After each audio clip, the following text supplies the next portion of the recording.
Frank Power and I'm an inspector with the Health and Safety Authority, and I specialise in the area of ergonomics and manual handling in the workplace. My key message would be that injury due to high-risk manual handling has significant human and financial cost to small business, and that there are things that can be done to manage it in the workplace by looking at better ways of working.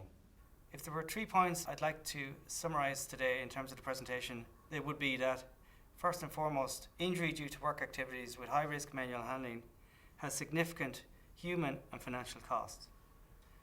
That we need to recognise the potential hazard and plan how to manage it. The ultimate objective would be to look at better ways of working, developing them with less high-risk manual handling.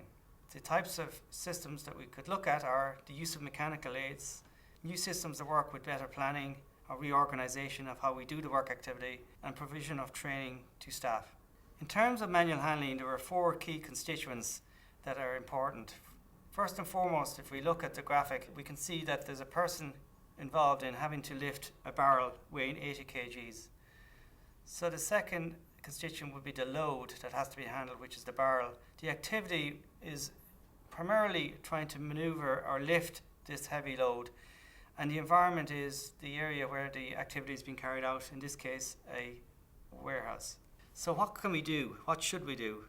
Well, first of all, we need to recognise that there is a potential hazard and plan how we can manage it. In order to do that, we first and foremost have to understand what kind of work activity is being carried out and collect the relevant information through consulting and talking to the people that do the work currently. And from that then we can recognise the potential risk factors or potential for harm. So again, if we look at the work activity of lifting a barrel, we can see clearly that there are a number of risk factors in this case. The work activity is too strenuous in that trying to lift an 80 kilo load is extremely difficult.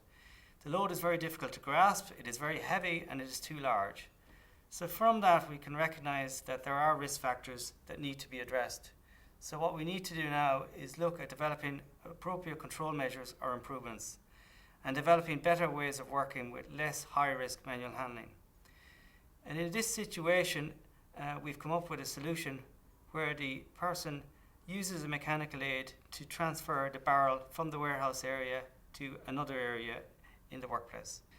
And another example of how this approach can help is if we look at this example of a porter working in a hotel setting, trying to lift bags of luggage in from the main lobby area. We can see that there's a better way of doing this by providing the porter with a handling aid so that they can transfer the baggage on this aid into the lift and up to the area where it's required. So just to, I suppose, summarise by way of a final example, the top tips for manual handling.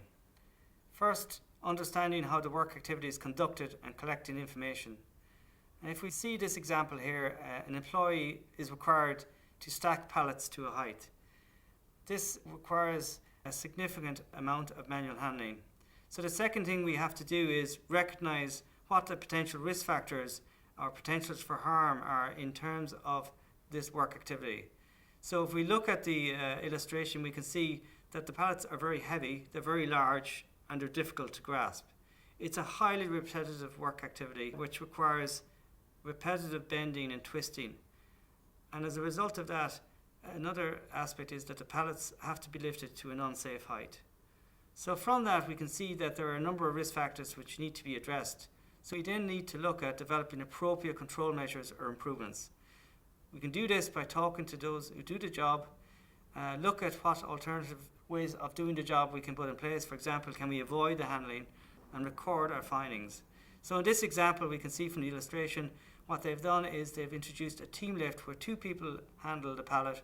They've reduced the height of where the pallets are stored, and they brought in the use of a pallet truck to transfer the pallets to the area of work. My call to action for small business is to take time to understand the work activities that take place in your workplace.